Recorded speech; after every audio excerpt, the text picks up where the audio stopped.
I have a problem with selfish advocacy, and I also have issue with, people only wanting to get involved with the things that impact them. Now, I am an impacted individual, yes, but when it comes to the org, I keep all my personal problems out of the org, and it's all about community need. So, what we work around in Pure Justice is around what the community as a whole need. So, that's what these meetings be about when we pull people around. We want to see what's impacting you, how it's impacting you. Then we build plans with community about how to go about particular issues. This is why we work around fair housing. This is why we work around bail reform and indigent defense. This is why we created a campaign it's called Rise, which is reimagining safety for everyone. Because when you start digging into the word safe or safety, depending on who you're talking to, is defined differently. Like for some, safety is putting as much money as you can into the things that has caused generational trauma and harm to the masses. Some people believe in throwing money into a system that has been proven not to work, like law enforcement or building more courts and more jails. When you look at the county's budget overall, they are spending 65.8% of the overall budget on what they call to be public safety.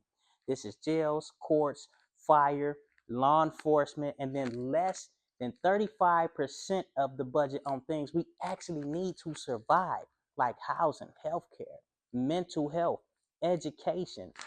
And when you spending more money on incarcerating people from the vulnerabilities they have, then you're not creating a safe space. So when we go into our communities that we organize in, our communities that people are afraid to go because of all the vulnerabilities people have, and the things that people do just to keep their head above water. When you ask them what they need to feel safe, they telling you deodorant and washing powder and housing, some kind of economic opportunity, just a job in general.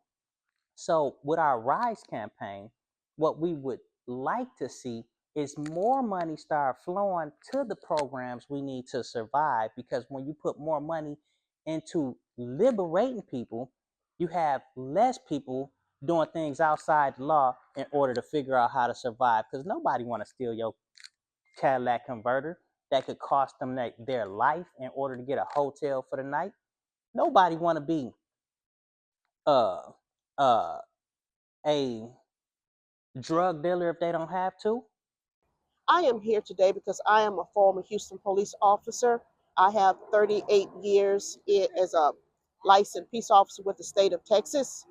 And this is about public safety. HPD has hired a dangerous ex Harris County officer who has gone through the police academy for 6 months.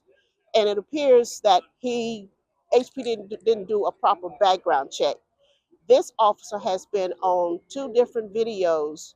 Uh, the latest one showing where he was beating a handcuffed female prisoner through her head into the wall, and then he slammed her body on the concrete floor.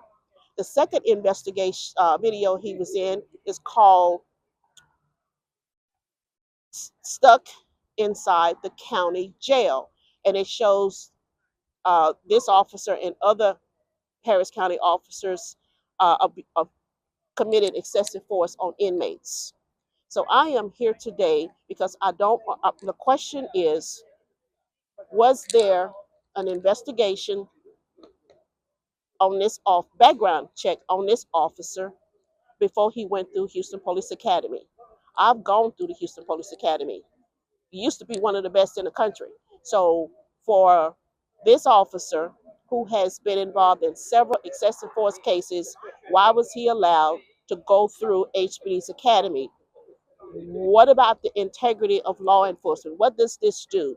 This hiring this officer has certainly compromised the integrity of the Houston Police Department. The other problem that I have, if this recruiter allowed this officer to go through HPD's academy without a proper background check, how many other officers have he allowed to go through the academy and put them on the streets?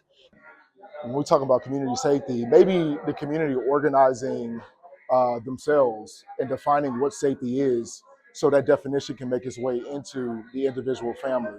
So learning can start at home, truly.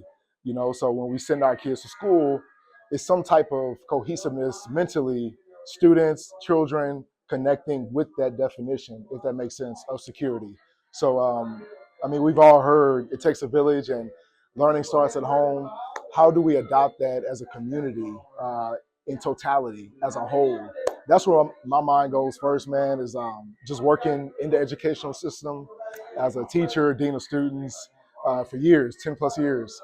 Uh, it, fighting what hovers above us all is what drains us, right?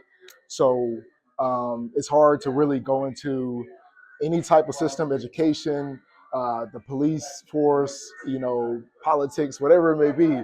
It's hard to thrive in those systems because they're already set in place.